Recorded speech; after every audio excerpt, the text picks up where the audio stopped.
capsule précédente, on a vu l'émergence du hard bop.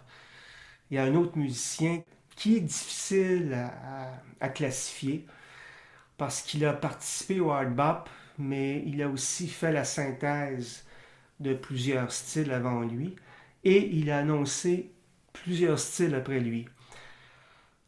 Vous devinerez que c'est un grand musicien du jazz, un petit peu comme Miles Davis. J'ai nommé Charles Mingus.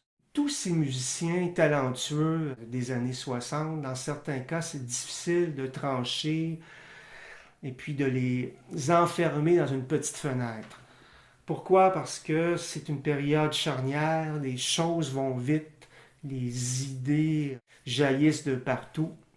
Et puis tel musicien va jouer avec un groupe de hard bop et le lendemain il va aller dans un groupe plus latin. Ensuite il va s'intéresser à des expériences d'avant-garde. Il peut aussi jouer avec des musiciens qui font un jazz plus classique, plus bop. Donc c'est difficile parfois là, de démêler les cartes de tout ça. Mais il reste que Mingus est un musicien extraordinaire et ce n'est pas nécessairement intéressant de l'enfermer dans une case. Ce qu'il faut voir, c'est que c'est un musicien précurseur, mais qui était respectueux de certains éléments de la tradition, tout en étant très irrévérencieux sur d'autres éléments de la tradition. Mingus est né en 1922, il a passé son enfance à Los Angeles. Il est mort en 1979. Il a une formation classique, il a même déjà désiré devenir violoncelliste, mais un professeur lui a conseillé d'aller vers la contrebasse, étant donné la ségrégation qui existait aux États-Unis à l'époque, et puis qu'il n'y avait pas ou presque pas de musiciens noirs dans les orchestres classiques. Il a joué avec beaucoup de monde, avec Lionel Hampton, avec Art Tatum, avec Stan Getz, avec Charlie Parker, avec Duke Ellington. C'était même son rêve de jouer avec Duke Ellington. Ça n'a pas duré longtemps parce que Duke lui a dit poliment « Je pense que ton ego est trop grand, tu t'entendras pas nécessairement dans un orchestre. » Et puis effectivement, il avait commencé déjà à s'engueuler un peu avec ses compagnons. Donc ça n'a pas duré longtemps et puis Mingus, avec son immense talent, il est allé dans des voies plus personnelles avec ses propres bands. Il a joué aussi avec Bud Powell et puis surtout avec Eric Dolphy, un immense musicien. Il a créé un workshop, c'est-à-dire un atelier de jazz où la création était mise de l'avant. Il a renoué avec un esprit d'improvisation collective, avec un chaos contrôlé, je dirais. Contrôlé par une pulsion et un riff très groovy, donc un groove relativement prévisible, mais qui peut éclater à tout bout de champ.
un musicien qui est très beau à voir jouer puisqu'il est très impliqué à la fois comme contrebassiste et puis aussi comme chef d'orchestre. La manière qu'il joue sa contrebasse, c'est parfois, vous allez pouvoir le voir sur la vidéo, c'est parfois quand même assez violent. En tout cas, c'est toujours très, très intense. Son son est puissant, dense. Il va chercher dans le blues, dans le gospel, puis par le fait même, il annonce aussi, par le côté plus expressionniste de son son, il annonce le free jazz. Et puis bien sûr, son son se rattache à l'école hard bop. Et puis aussi, ce qui tempère un peu son côté explorateur, c'est ses éternels retours à l'histoire du jazz. L'album Aum est un parfait exemple de ça. Chaque pièce relie un mouvement du jazz en partant des origines jusqu'à l'époque des années 60. Qu'est-ce qu'on retrouve comme relecture? On retrouve des clins d'œil au gospel, à Lester Young, la très très belle ballade bluesée qui s'appelle Goodbye Pork Pie Hat. Pork Pie étant une sorte de tourtière, là, pâté.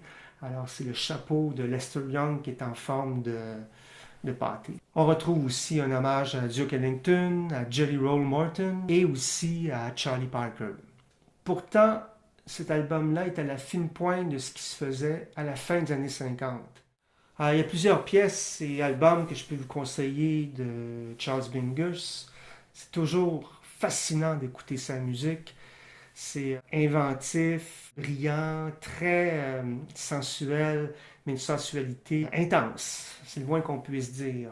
Parmi les titres que je peux vous conseiller, il y a Pithecanthropus erectus, Freedom, Haitian Fight Song, The Clown. Et puis là, il y a un grand titre, All the Things You Could Be By Now, If Sigmund Freud's Wife Was Your Mother. C'est un beau titre quand même.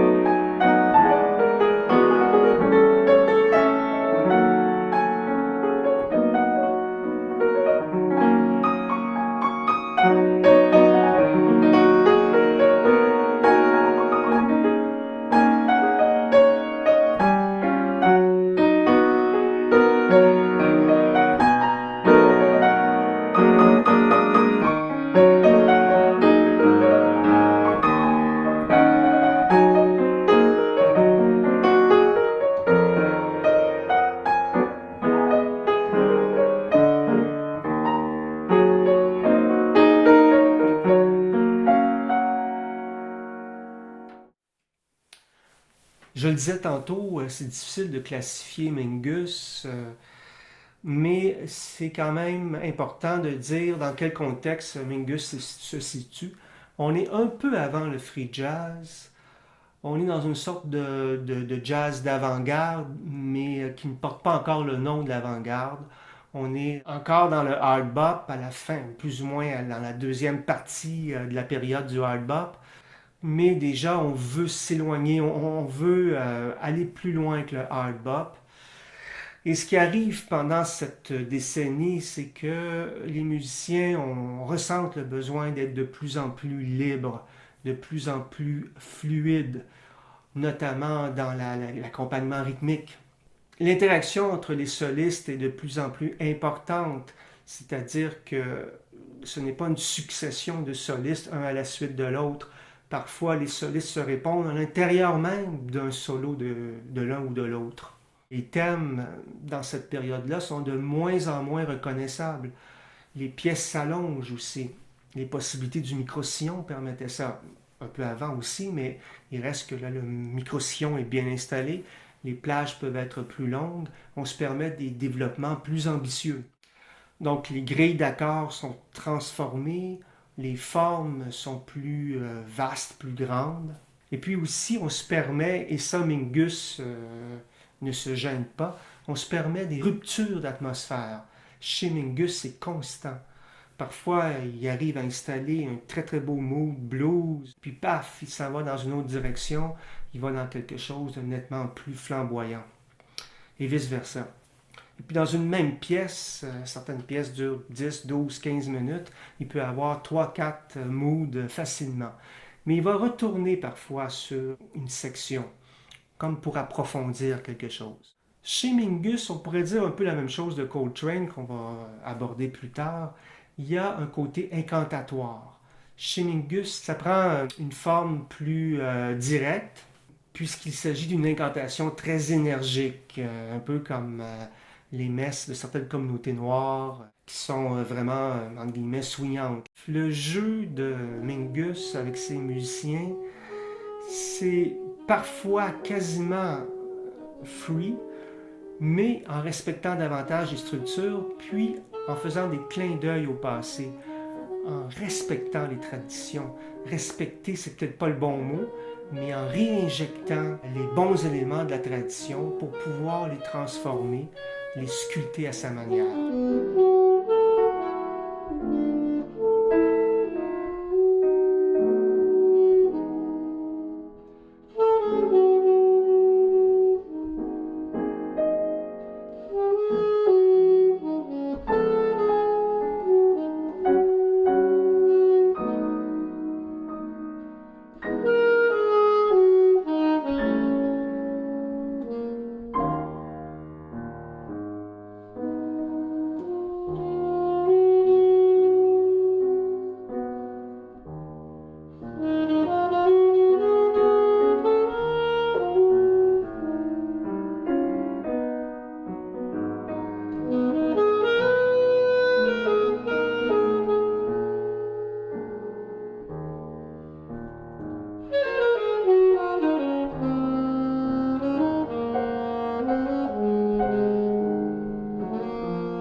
Dans les exemples que je propose, il y a notamment So Long Eric.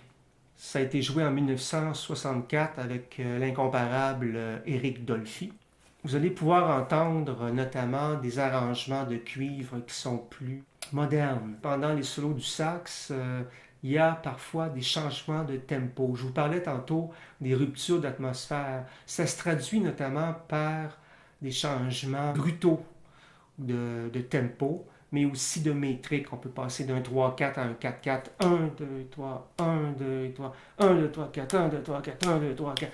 Donc il y a toujours ce genre de jeu avec la métrique, mais aussi avec les contrastes rythmiques, vite, lent, ternaire, binaire. Ternaire, c'est comme une valse, un 3, 4, 1, 2, 3, 1, 2.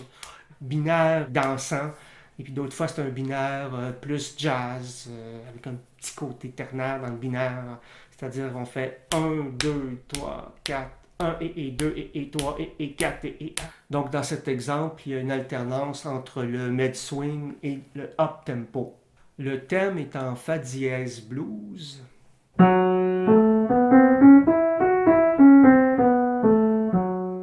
Alors, les emphases sur les blue notes, notamment la tierce mineure, est en fa dièse. Le triton et la septième mineure.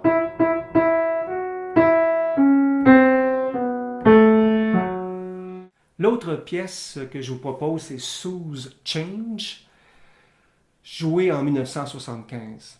Encore une fois, dans cette pièce, il y a plusieurs changements de tempi. Mingus peut jouer un son plus sale. C'est pas des touches délicates, là. C'est plutôt... On va chercher parfois, là, côté très rauque du son dans sa contrebasse. Il va jouer vraiment à fond la caisse, c'est le cas de le dire. Puis il va slapper les cordes. Donc, c'est des techniques où le pouce ou les doigts vont vraiment taper sur la corde tout en la faisant résonner, comme si c'était un élastique quasiment, en tirant sur la corde. Ensuite, il y a une progression d'accords plus orthodoxe, avec notamment un cycle de tierces majeures. En gros, au lieu de jouer dans des quintes, on va aller chercher un cycle de tierces majeures.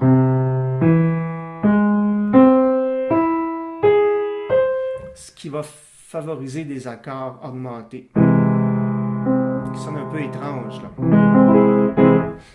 Bon, bien sûr, la pièce a été jouée en 1975, puis l'avènement du free avait déjà eu lieu, mais il reste que chez Mingus, les musiciens qui l'accompagnaient, dans ce cas-ci, c'est Don Pollen, vous allez entendre un solo qui est véritablement free. Et avant même l'apparition du free, Mingus annonçait tout ça.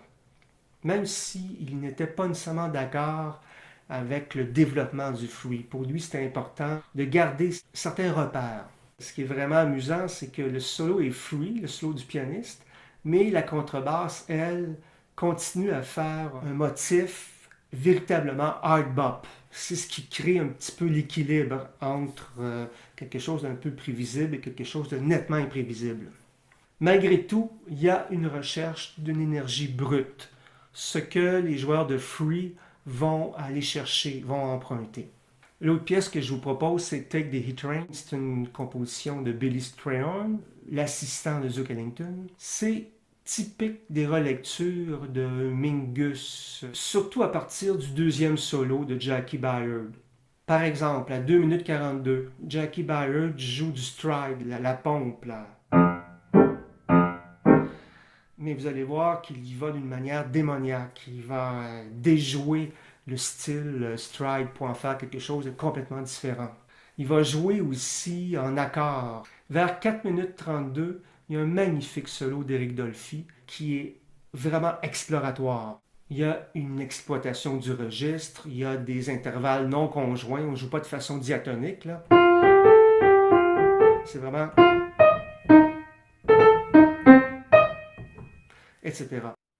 La section rythmique est très énergique. Remarquez la manière qu'on fait des frappes autant pour le contrebassiste que la batterie.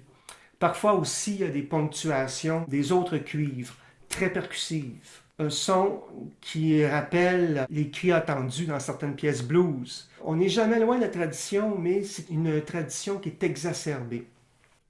Dans la pièce qui nous concerne aujourd'hui, Goodbye Pork Pie Hat, c'est un blues et ballade en même temps, en mi bémol blues.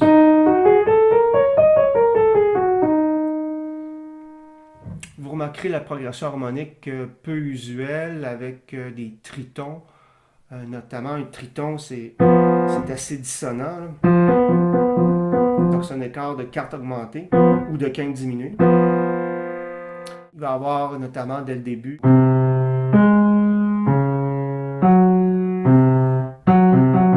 ça, c'est un triton. On est relativement loin du cycle des quintes, bien qu'il est là, il est présent, mais il est très transformé par ce qu'on appelle des accords de substitution. Chez Mingus, il y a des ajouts de dissonance, mais contrôlés.